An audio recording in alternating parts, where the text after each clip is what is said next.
Good morning, class. Myself, Neeta Mishra. I am your math teacher. This is your math class. Today we are going to learn about division. Today's topic is property of division. Property of division. जैसे हमने multiplication वाला chapter read किया था तो उसमें multiplication की जो properties थी हमने पढ़ी थी. आज हम पढ़ेंगे प्रॉपर्टीज ऑफ डिवीजन. डिवीजन की कौन कौन सी प्रॉपर्टी होते हैं जिसके थ्रू हम क्वेश्चन को सॉल्व करते हैं तो हमारे आंसर क्या आते हैं. ठीक है. फर्स्ट रूल है हमारा कि when a number is divided by 1 the quotient is the number itself. कि जब हम किसी नंबर को 1 से डिवाइड करते हैं तो जो हमारा नंबर होता है वही हमारा आंसर होता है. ठीक है. जैसे 5 divide by 1 is equal to 1 का टेबल 5 टाइम पढ़ेंगे तो क्या आएगा. 1 1 जा 1, 1 2 जा 2, 1 3 जा 3, 1 4 जा 4 एंड 1 5 जा 5.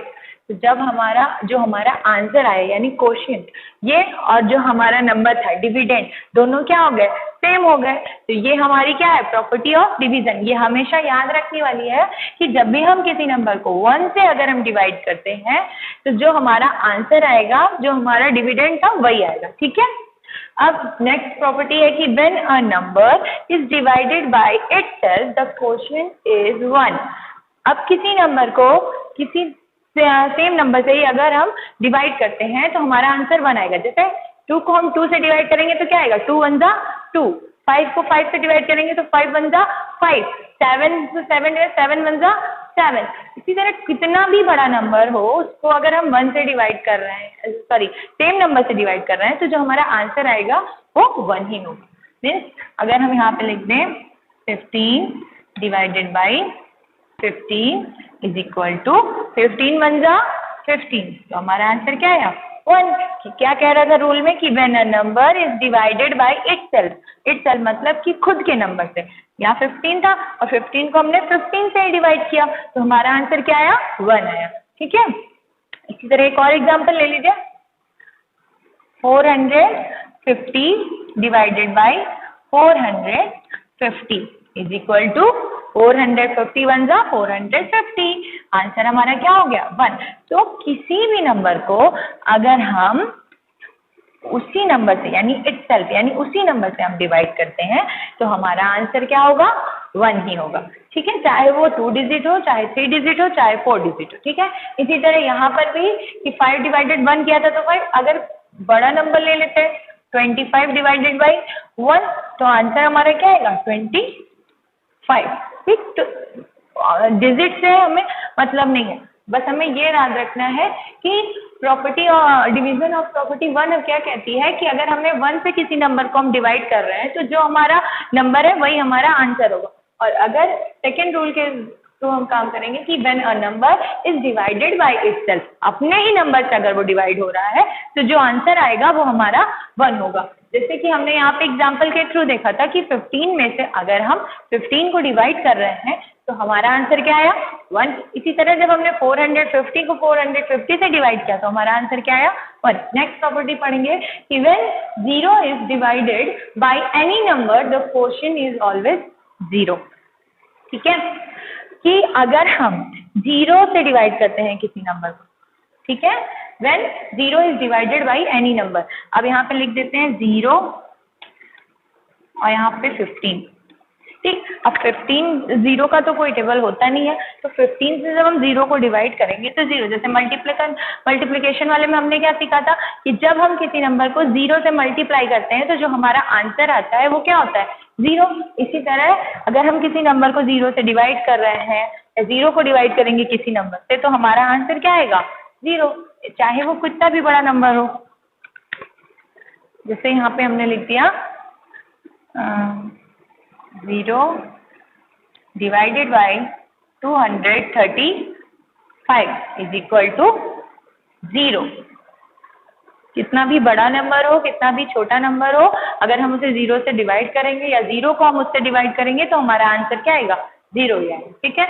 अब इसी चीज को हम क्वेश्चन के थ्रू समझेंगे. ये क्वेश्चन आपकी बुक में है और आपको बुक में भी क्वेश्चन को अच्छे से फिल करना है और कॉपी में भी. ठीक है. Fill in the blank using division properties. ठीक है, डिवीजन प्रॉपर्टीज हमने सीख ली। First 1, second itself and third 0। हमने तीनों प्रॉपर्टीज देख ली। अब उसी के हिसाब से हमारे क्या है क्वेश्चन है, इन क्वेश्चंस को हमें सॉल्व करना है। तो फर्स्ट क्वेश्चन है 5 डिवाइडेड बाई 1। तो प्रॉपर्टी ऑफ 1 क्या बोल रहा था कि अगर हम किसी नंबर को 1 से डिवाइड करते हैं तो हमारा आंसर क्या आएगा, जो हमारा डिविडेंड होगा वही हमारा क्वोशिएंट होगा। 1 5 जा 5। ठीक है, नेक्स्ट किसी भी नंबर को अगर हम 0 से डिवाइड कर रहे हैं या 0 को हम किसी नंबर से डिवाइड कर रहे हैं तो हमारा आंसर क्या होगा 0। नेक्स्ट, जब दोनों नंबर सेम हो, जब किसी नंबर को उसी नंबर से डिवाइड किया जाए तो हमारा आंसर क्या आएगा 1। 12 divided by 12 is equal to 1, क्योंकि 12 1 जा 12, 1 टाइम में गया। नेक्स्ट है कि 25 डिवाइडेड बाई 1। अब 1 का टेबल 25 टाइम पढ़ेंगे तो क्या आएगा 25। तो हमारा आंसर क्या हो गया 25। इस क्वेश्चन को करते समय हम अपनी प्रॉपर्टीज को समझते हुए चलेंगे तो हम प्रॉपर्टीज भी लर्न कर लेंगे और हमारा क्वेश्चन कभी गलत नहीं होगा। क्योंकि ये कॉमन है कि अगर आपको ये समझ में नहीं आया कि अगर आपने 0 डिवाइडेड बाई 9 को 9 लिख दिया तो आपका क्वेश्चन क्या हो जाएगा, गलत हो जाएगा। ठीक है, तो हमेशा याद रखना है कि अगर किसी नंबर को 0 से डिवाइड कर रहे हैं या 0 को किसी नंबर से डिवाइड कर रहे हैं तो हमारा आंसर 0 आएगा। अगर किसी नंबर को 1 से डिवाइड कर रहे हैं तो जो हमारा नंबर है वही हमारा आंसर होगा। और थर्ड ये कि अगर किसी नंबर को सेम नंबर से ही डिवाइड कर रहे हैं तो हमारा आंसर 1 होगा। नेक्स्ट एग्जांपल लेंगे 7 डिवाइडेड बाई 7। ये कौन सी प्रॉपर्टीज है, second, when a number is divided by itself the quotient is 1। कि अगर किसी नंबर को उसी नंबर से itself मतलब कि उसी नंबर से, जैसे यहाँ भी 7 था और यहाँ भी 7 था तो दोनों एक ही नंबर थे, सेम नंबर से। ठीक है, और उसी नंबर को अगर हम उसी नंबर से डिवाइड कर रहे हैं तो पढ़िए 7 का टेबल तब तक पढ़िए कि जब तक 7 ना जाए। 7 1 जा 7, तो कितने टाइम में गया 1 टाइम में गया, तो हम यहाँ क्या लिखेंगे 1। Next example 0 divided by 14। अब अभी मैंने बताया कि किसी भी नंबर को अगर हम 0 से डिवाइड करते हैं तो हमारा आंसर क्या होगा 0, तो हम यहाँ पे लिखेंगे 0। Next 149 divided by 149। मैंने अभी आपको उस समय वहां पे समझाया था ना कि डिजिट माने नहीं रखती है कि अगर डिजिट आपकी 1 डिजिट है, 2 डिजिट है या फिर ये 3 डिजिट है। अगर हम किसी नंबर को उसी नंबर से डिवाइड कर रहे हैं इटसेल्फ तो हमारा आंसर क्या आएगा 1। ये आपको समझना है। ठीक है, 158 डिवाइडेड बाई 0 कितना होगा 158? नहीं, गलत। तो क्या होगा 0। किसी भी नंबर को अगर हम 0 से डिवाइड कर रहे हैं या 0 को किसी नंबर से डिवाइड कर रहे हैं तो आंसर क्या आ रहा है 0। Next 182 divided by 1। यहाँ पे हमारा आंसर क्या आएगा 182। फिर नेक्स्ट एग्जांपल 0 डिवाइडेड 5 0। फिर 310 डिवाइडेड बाई 1। 1 से हमें 310 को डिवाइड करेंगे तो हमारा आंसर क्या आएगा 310। एंड नेक्स्ट 196 डिवाइडेड बाई 196, तो हमारा आंसर क्या आया 1। आई होप आपको ये समझ में आ गया होगा कि प्रॉपर्टी ऑफ डिवीजन क्या होती है। अब इसके आगे हम नेक्स्ट टॉपिक पढ़ेंगे डिवीजन। इस टॉपिक में हम समझेंगे कि मल्टीप्लिकेशन का रिलेशन डिवीजन के साथ कैसे है। ठीक है, division is the opposite of multiplication.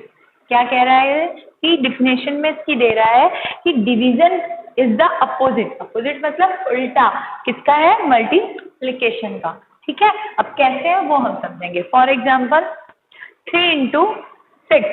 अब हम 3 का टेबल 6 टाइम पढ़ेंगे। 3 6 जा 18, तो हमने यहाँ पे क्या लिख दिया 3 6 जा 18। ठीक है, आपको टेबल लर्न करने के लिए कहा था ना, तो आप 20 तक टेबल लर्न कर लीजिए, क्योंकि अगर आपको टेबल लर्न नहीं होगा तो आप ना मल्टीप्लिकेशन कर पाएंगे और ना डिवीजन। तो सारे बच्चों को टेबल 20 तक लर्न करना है। 3 into 6 is equal to 18। ठीक, अब इसको हमें डिवीजन फैक्ट में लिखना है। तो डिवीजन फैक्ट में हमने क्या बताया था कि ये दो फैक्टर्स है और इनका प्रोडक्ट क्या आया है 18 आया है। ठीक है, तो 18 हमारा क्या है नंबर इन ऑल। तो सबसे पहले नंबर इन ऑल हमारा क्या था 18, हमने 18 लिख दिया, डिवीजन का साइन लगा दिया। ठीक है, फर्स्ट डिवीजन फैक्ट बना रहे हैं तो 18 डिवाइडेड बाई 3। हमने 3 से इसको डिवाइड किया तो हमारे पास क्या आंसर आया, 3 1 जा 3, 3 2 जा 6, 3 3 जा 9, 3 4 जा 12, 3 5 जा 15, 3 6 जा 18। तो हमारे कितने टाइम्स में गया ये, 6 टाइम में। तो 3 6 जा 18। तो अभी हमने क्या देखा, यहाँ पे 3 को 6 से मल्टीप्लाई किया था तो 18 आया था। इसको अब 18 से 3 से डिवाइड कर रहे हैं तो 6, डिजिट सेम है ना, बस वहां से हटा के इसको यहाँ कर दिया गया है ना डिवीजन फैक्ट में। इसीलिए वो बोला है कि division is the opposite of multiplication. ठीक, अब इसके सेकंड फैक्ट जब निकालेंगे तब क्या करेंगे कि 18 डिवाइडेड बाई 6, अभी हमने 3 से डिवाइड किया था, अब हम 6 से डिवाइड करेंगे। 18 divided by 6 is equal to 3, 6 3 जा 18। तो 3 एंड ये इसके क्या हो गए, डिवीजन फैक्ट। क्या हो गए, डिवीजन फैक्ट। ठीक है, आपको समझ में आया होगा कि हमने ये डिवीजन फैक्ट में कैसे किया। अब इसको एग्जांपल के थ्रू देखते हैं। देखिए यहाँ मैंने एक एग्जांपल लिया है, 4 इंटू 3 इज इक्वल टू 12। 4 3 जा 12। तो 4 हमारा क्या है, नंबर ऑफ ग्रुप्स। ठीक है, 3 नंबर इन ईच ग्रुप, कि हर एक ग्रुप में कितने आइटम्स हैं। ठीक है, 12 हमारा नंबर इन ऑल। 4 में से हमने 3 को मल्टीप्लाई किया, 4 3 जा 12। अब इसी क्वेश्चन को हम डिवीजन फैक्ट में जब लिखेंगे तब कैसे लिखेंगे, सबसे पहले 12 जो नंबर इन ऑल था हम वो लिखेंगे number in all. Then number of groups, number of groups हम डिवाइड करेंगे डिवाइडेड बाई 4, तो क्या आ जाएगा number in number of groups. फिर इज इक्वल टू जब हमने 4 को 12 से डिवाइड किया कि 4 3 जा 12 3, तो हमारे पास आंसर क्या आ गया, नंबर इन ईच ग्रुप। ठीक है, तो यहाँ पे हमने क्या देखा, 4 into 3 is equal to 12 and then इसको डिवीजन फैक्ट में हमने लिखा तो नंबर इन ऑल पहले लिखा, देन उसके बाद नंबर ऑफ ग्रुप से हमने उसको डिवाइड किया और जो हमारा आंसर आया वो हमारा हो गया नंबर इन ईच ग्रुप। तो आपको समझ में आ गया होगा कि मल्टीप्लिकेशन फैक्ट से हम डिवीजन फैक्ट में कैसे चेंज करेंगे। हमने इसको इसी क्वेश्चन को 2 तरीके से किया था, इसके 2 डिवीजन फैक्ट्स निकाले थे। फर्स्ट हमने क्या किया, पहले 18 को 3 से डिवाइड किया तो हमारा आंसर 6 आया, 3 6 जा 18। ठीक, अब इसी तरह जब हमने 6 को 18 से डिवाइड किया तो हमारा आंसर क्या आया, 3। तो ये हमारे क्या हो गए, डिवीजन फैक्ट। अब हम इसी को क्वेश्चन के थ्रू समझेंगे। आपकी बुक्स में भी एक्सरसाइज है, इनको आपको कॉपी में भी करना है और बुक में भी करने हैं। ठीक है, अब फर्स्ट क्वेश्चन है कि right 2 division facts for each of the following. अभी हमने 2 डिवीजन फैक्ट समझ लिया है कि कैसे निकालते हैं। ठीक है, और इस क्वेश्चन में भी हमसे 2 डिवीजन फैक्ट पूछ रहा है। तो अब सबसे पहले हम क्वेश्चन को पढ़ेंगे। 2 इंटू 9 इज इक्वल टू 18, 2 9 जा 18। अब हम इसे डिवीजन फैक्ट में जब चेंज करेंगे तो हम सबसे पहले क्या लिखेंगे, अभी मैंने बताया था कि आप लोगों को कि डिवीजन फैक्ट लिखना है तो सबसे पहले ये नंबर, इसको क्या बोलते हैं, number in all. Number in all क्या है, 18, तो हमने यहाँ पे 18 लिख दिया। तो फर्स्ट डिवीजन फैक्ट बन रहा है। ठीक है, तो 18 divide by first number of group. 2 से 18 डिवाइड किया तो क्या आया, 2 9 जा 18, यहाँ पे क्या आया, 9 आया। ठीक, ये हमारा फर्स्ट डिवीजन फैक्ट बन गया। अब इसी का सेकंड डिवीजन फैक्ट निकालना है तो 18 नंबर इन ऑल वही रहेगा जहाँ था, बस हमें नंबर्स चेंज करने हैं। अब सबसे पहले यहाँ पे क्या जाएगा, 9 एंड देन 9 2 जा 18। तो 9 से हम जब 18 को डिवाइड करेंगे तो क्या आया, 2। तो ये जो 2 आए हमारे क्या हो गए, डिवीजन फैक्ट। ठीक है, समझ में आया कैसे हमने डिवीजन फैक्ट बनाया। नेक्स्ट क्वेश्चन लेंगे, 4 इंटू 9। बताइए, 4 इंटू 9, 4 9 जा 36। हमने यहाँ पे 36 लिख दिया। हमारे पास ये क्या आ गया, प्रोडक्ट। 2 फैक्टर्स को हमने मल्टीप्लाई किया तो हमारे पास जो आंसर आया उसे हम क्या बोलते हैं, प्रोडक्ट बोलते हैं। अब इस प्रोडक्ट को यानी नंबर इन ऑल, तो नंबर इन ऑल हमने यहाँ पे शो किया 36। अब 36 में हम सबसे पहले नंबर ऑफ ग्रुप से डिवाइड करेंगे तो डिवाइड बाई 4, तो हमारा आंसर क्या आया, 4 9 जा 36, क्या आया, 9 आया। देन अब हम सेकेंड डिवीजन फैक्ट बनाएंगे। फिर हमने यहाँ पे number in all 36 divide by, अभी हमने 4 से डिवाइड किया था, अब हम 9 से डिवाइड करेंगे। तो 9 से जब हम डिवाइड करेंगे तो 9 4 जा 36, तो यहाँ पे क्या हो जाएगा 4, और ये दोनों क्या हो गए हमारे डिवीजन फैक्ट। डिवीजन फैक्ट, ठीक है। इसी तरह नेक्स्ट एग्जांपल 7 8 जा 56 ये हमारा प्रोडक्ट आ गया। अब हम यहाँ पे 56 को लिखेंगे, देन इसको 7 से डिवाइड करेंगे। 7 से जब हम 56 को डिवाइड करेंगे तो क्या आएगा, 7 8 जा 56, तो हमारा आंसर क्या आया 8।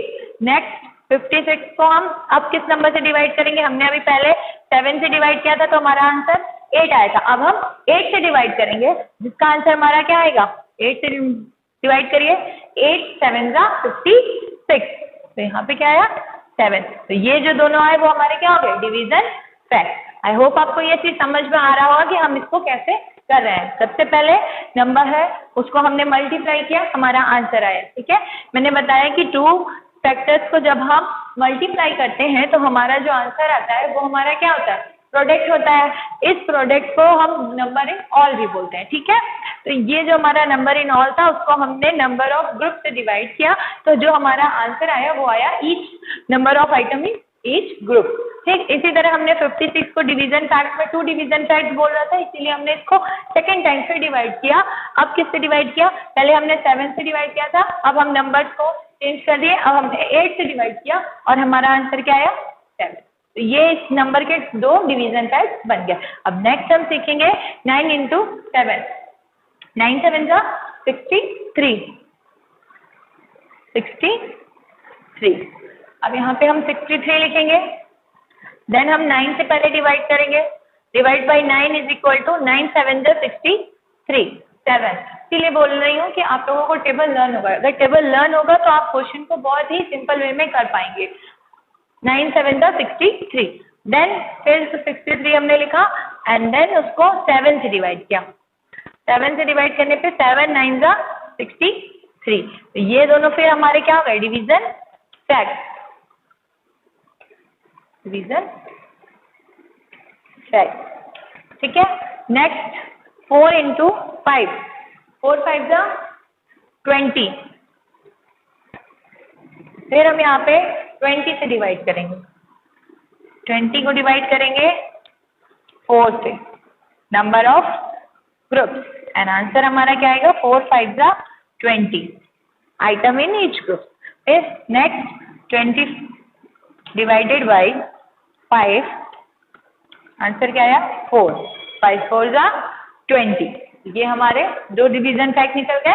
एंड लास्ट क्वेश्चन है हमारा 6 into 5, 6 5 जा 30, 3 0 30, यहाँ पे हमने 30 लिखा एंड देन इसको 6 से डिवाइड किया, तो हमारा आंसर क्या है 6 5 जा 30।